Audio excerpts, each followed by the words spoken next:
আসসালামু আলাইকুম ওরহমতুল্লাহ। সুপ্রিয় শিক্ষার্থীবৃন্দ, আশা করি তোমরা সবাই ভালো আছো। এই ভিডিওটা তৈরি করছি সপ্তম শ্রেণীর শিক্ষার্থীদের জন্য।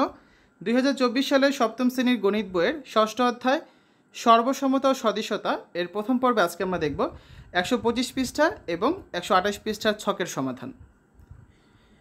সর্বসমতা ও সদিশতা, আমরা চারদিকে বিভিন্ন আকৃতি ও আকারের বস্তু দেখতে পাই, অর্থাৎ শেপ এবং সাইজের বস্তু দেখতে পাই। চলো আমরা কিছু বস্তু তুলনা করে দেখি। তো এখানে কিছু বস্তু দেওয়া আছে, এদের আকার, আকৃতি, ওজনের সম্পর্কে লিখে একটা মন্তব্য লিখতে হবে, ঠিক আছে? তো আমরা এই কাজটা সমাধান করি। চলো সমাধান। বস্তু তুলনা করে ছক পূরণ করি।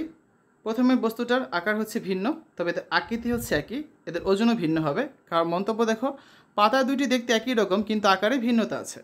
তারপর দেখো দুটো গণিত বই দেখতে পাচ্ছ, আকার একই, আকৃতি একই, ওজনও একই। বস্তু দুটি আকার ও আকৃতিতে হুবহু সমান, এটা হচ্ছে মন্তব্য। তারপর একটা হচ্ছে বাংলা বই আর একটা হচ্ছে গণিত বই। আকার হচ্ছে এক্ষেত্রে ভিন্ন, আকৃতি হচ্ছে একই, ওজন ভিন্ন। বই দুটি দেখতে একই রকম কিন্তু আকারে ভিন্নতা আছে। তারপর দেখো এখানে দুটো ছবি আছে, আকার হচ্ছে ভিন্ন, আকৃতি একই, ওজনও ভিন্ন। ছবি দুটি দেখতে একই রকম কিন্তু আকারে ভিন্নতা আছে। তো আমরা এই ছকটা পূরণ করে ফেললাম।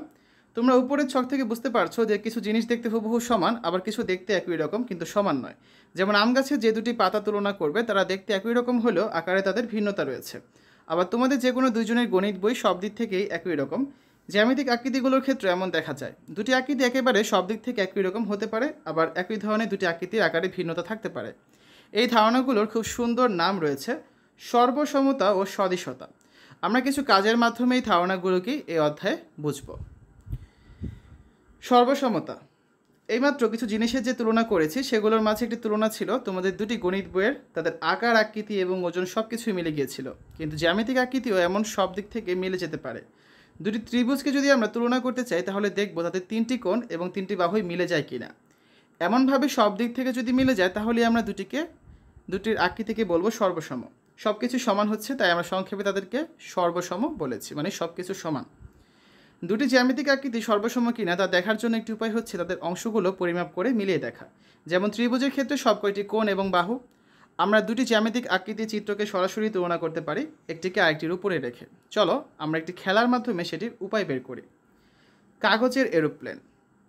আমরা সবাই এবারে একটি করে কাগজের এরোপ্লেন বানিয়ে সেগুলো উড়াবো এবং তাদের মাঝে বিভিন্ন জ্যামিতিক আকার আকৃতি খুঁজে বের করব। ধাপ 1, প্রত্যেক শিক্ষার্থী একটি করে কাগজ নিয়ে কাগজে কলম দিয়ে একটি চিহ্ন দিয়ে রাখো। তোমরা চিহ্নিত কাগজ দিয়ে প্লেন তৈরি করবে। ধাপ 2, প্রথমে কাগজটিকে চিত্রের মতো করে দৈর্ঘ্য বরাবর সমান 2 অংশে ভাঁজ করো। এবারে ভাঁজ খুললে কাগজের মাঝ বরাবর একটি ভাঁজের দাগ দেখা যাবে। প্রয়োজনে ভাঁজ করার প্রক্রিয়াটি একাধিকবার শিক্ষকের কাছ থেকে বুঝে নাও। এখানে ছবি দেওয়া আছে, তোমরা ছবি দেখে দেখে নিজেরা এগুলো করতে পারবে, আর শিক্ষক তো ক্লাসে এগুলো করাবেনি। ধাপ 3, এবার চিত্রের মতো করে কাগজের উপর বাম পাশের অংশকে মাঝখানে দাগটির সাথে মিলিয়ে ভাঁজ করো। একইভাবে উপরে ডান পাশের অংশটিও চিত্রের মতো করে ভাঁজ করো। এই যে বাম পাশের অংশ ভাঁজ করা হয়েছে, ডান পাশের অংশ ভাঁজ করা হয়েছে, ঠিক আছে? ধাপ 4, চিত্রের মতো করে আবারও বাম এবং ডান পাশের অংশকে মাঝের দাগ বরাবর মিলিয়ে ভাঁজ করো। এই যে। তারপর ধাপ 5, আরও একবার বাম এবং ডান পাশের অংশকে মাঝের দাগ বরাবর ভাঁজ করো। ভাঁজ করার পর কেমন দেখাবে তা চিত্র থেকে মিলিয়ে নাও। এই যে ভাঁজ করা হয়েছে আরও একবার, ঠিক আছে? ধাপ 6, সম্পূর্ণ কাগজটিতে একটু উপরে তুলে 2 হাত দিয়ে ধরো। এবার মাঝ বরাবর নিচের দিকে ভাঁজ করো। তারপর চিত্রের মতো করে হাতের 2 আঙ্গুল দিয়ে মাঝের অংশটুকু ধরো। এই যে দেখতে পাচ্ছ, তারপর হাতে 2 আঙ্গুল দিয়ে মাঝের অংশটা ধরা হয়েছে, ঠিক আছে? ধাপ 7, আমরা এখন প্লেন ওড়ানোর প্রতিযোগিতা করব। শিক্ষকের নির্দেশনা অনুযায়ী তোমরা একজন করে প্লেন নিয়ে আসবে এবং নির্দিষ্ট জায়গায় দাঁড়িয়ে প্লেন ছুড়বে। সবাই চেষ্টা করবে নিজেদের প্লেন চিহ্নিত জায়গাটি কাছাকাছি রাখতে। যার প্লেন চিহ্নিত স্থানে সবচেয়ে কাছে গিয়ে পড়বে সে বিজয়ী হবে। এবারে এসো আমরা প্লেনটির বিভিন্ন অংশের জ্যামিতিক আকৃতিগুলো পর্যবেক্ষণ করে দেখি। ধাপ 3, পর্যবেক্ষণ করো। সেখানে আমরা 2 অংশের শীর্ষকে ভাঁজ করে পাশের আকৃতিটি পেয়েছিলাম। এই যে, এখান থেকে তোমরা বিভিন্ন জ্যামিতিক আকৃতি খুঁজে বের করো। তোমাদের জন্য দুটি ত্রিভুজ বের করে দেখানো হলো, তাদের বাহু এবং কোণগুলো পরিমাপ করে নিচের ছকটি পূরণ করো। তার সহ আমরা এখন কিছু নমুনা উত্তর দেখব। 4টা ছক আছে 128 পৃষ্ঠা, 4টা ছকের উত্তর এখন আমরা দেখব। এগুলো সবই নমুনা উত্তর, তোমার কাগজের সাথে কিন্তু এগুলো নাও মিলতে পারে। ওকে, দেখো প্রথমে প্রথম বাহু, দ্বিতীয় বাহু, তৃতীয় বাহুর ক্ষেত্রে এবং তারপর প্রথম কোণ, দ্বিতীয় কোণ, তৃতীয় কোণের ক্ষেত্রে বামের ত্রিভুজ এবং ডানের ত্রিভুজের মানগুলো বের করে লিখতে হবে। দেখো সমাধান। ধাপ 3 চিত্রের এবিডি ত্রিভুজ, এই যে এই বাম দিকের ত্রিভুজটা এবং এসিডি ত্রিভুজের ডান দিকে ত্রিভুজের বাহু এবং কোণগুলো পরিমাপ করে ছকটি পূরণ করা হলো। বামের ত্রিভুজের ক্ষেত্রে প্রথম বাহুর মান বিডি সমান 7 সেন্টিমিটার, আর ডানের ত্রিভুজ এসিডির ক্ষেত্রে প্রথম বাহুর মান সিডি সমান 7 সেন্টিমিটার। দ্বিতীয় বাহুর মান 7 সেন্টিমিটার দুইটার ক্ষেত্রে। তৃতীয় বাহুর মান দেখো দুইটা ত্রিভুজের ক্ষেত্রে 9.9 সেন্টিমিটার। এবার যদি কোণের হিসাব করি, কোণ এবিডি সমান 45 ডিগ্রি, কোণ এসিডি সমান 45 ডিগ্রি, কোণ বিএডি কোণ সিএডি 45 ডিগ্রি, আর কোণ এডিবি এবং কোণ এডিসি হচ্ছে 90 ডিগ্রি। এই যে এই দুটা কোণ, এই কোণটা এবং এই কোণটা, এটা হচ্ছে কত 90 ডিগ্রি করে, ঠিক আছে। এরপর আসো পরে যেই এইটা তো আমরা করলাম, এরপরে আছে কি কাজ। এবারে অন্যান্য জ্যামিতিক আকৃতি বের করো এবং তাদের বাহু এবং কোণগুলো পরিমাপ করে নিচের মতো ছক তৈরি করে পূরণ করো। আমাদের হচ্ছে এখন এই ছকটা পূরণ করতে হবে। দেখো কীভাবে করা যেতে পারে।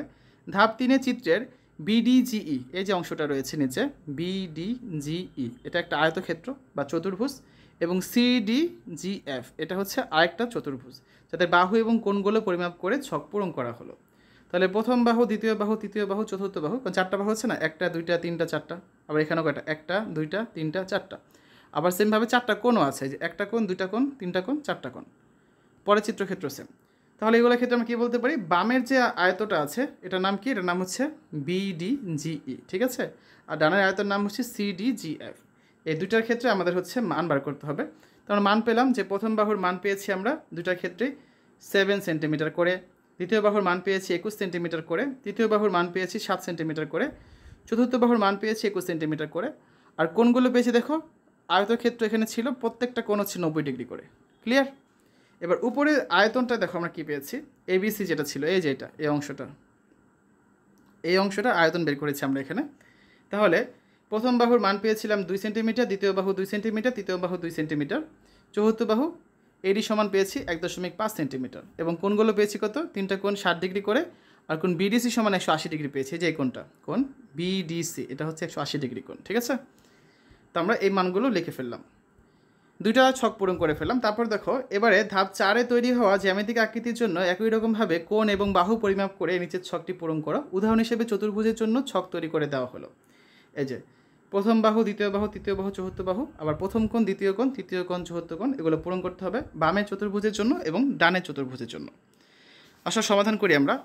ধাপ 4 চিত্রের এইচ জে জিই, কোনটা, এই যে এইচ জে জিই, এটার কথা বলা হয়েছে, এবং IJGF এই ডান পাশেরটা IJGF, এদের বাহু এবং কোণগুলো পরিমাপ করে ছক পূরণ করা হলো। তাহলে বামের চতুর্ভুজের ক্ষেত্রে প্রথম বাহুর মান কত, 9.9 সেন্টিমিটার, এবং ডানের চতুর্ভুজের ক্ষেত্রে প্রথম বাহুর মান 9.9 সেন্টিমিটার। তারপর দ্বিতীয় বাহুর মান হচ্ছে দেখো দুইটার ক্ষেত্রে কত, 18.1 সেন্টিমিটার, তৃতীয় বাহুর মান 7 সেন্টিমিটার, চতুর্থ বাহুর মান 11.5 সেন্টিমিটার। এবার কোণগুলোর মান দেখবো আমরা। প্রথম কোণের মান হচ্ছে 135 ডিগ্রি উভয় ক্ষেত্রেই, দ্বিতীয় কোণের মান 45 ডিগ্রি, তৃতীয় কোণের মান 90 ডিগ্রি, চতুর্থ কোণের মান হচ্ছে 90 ডিগ্রি। তোমরা ছবিতে এই যে যেগুলো লেখা আছে, যেমন কোণ এইচজেজি কোণটা, এই যে এই কোণটা, এটার মান কত পেয়েছি আমরা, 45 ডিগ্রি। এভাবে করে এখান থেকে মানগুলো খুঁজে নিবে, সবগুলো মান এখানে দেওয়া আছে। আমরা তিনটা ছক পূরণ করে ফেললাম, আমাদের আরেকটা ছক বাকি আছে। অন্যান্য জ্যামিতিক আকৃতির জন্য নমুনা ছক তৈরি করে দেখানো হলো। এখন তোমাদের হচ্ছে এই ছকটা পূরণ করতে হবে। তো এই ছকটা পূরণ করি, 4 নম্বর ছক এটা।